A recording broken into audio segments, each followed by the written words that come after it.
መጽሐፈ ምሳሌ ምዕራፍ 2 ልጄ ሆይ ቃሌን ብትቀበል ትእዛዜንም በአንተ ዘንድ ሸሽገህ ብትይዛት፣ ጆሮህ ጥበብን እንዲያደምጥ ታደርጋለህ፣ ልብህንም ወደ ማስተዋል ታዘነብላለህ።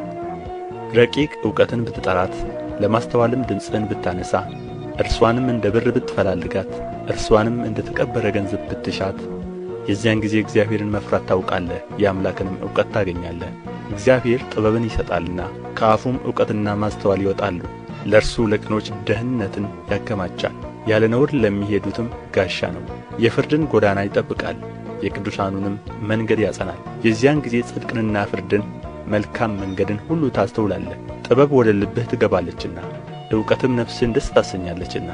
ጥንቃቄ ይጠብቅሃል፣ ማስተዋልም ይጋርድሃል። ከክፉ መንገድ አንተን ለማዳን ጠማማ ነገርን ከሚናገሩም ሰዎች፣ እነርሱም በጨለማ መንገድ ይሄዱ ዘንድ የቀናውን ጎዳና የሚተዉ፣ ክፉ በመሥራት ደስ የሚላቸው፣ በጠማማነትም ደስታን የሚያደርጉ፣ መንገዳቸውን የሚጠመዝዙ አካሄዳቸውንም የሚያጣምሙ ናቸው።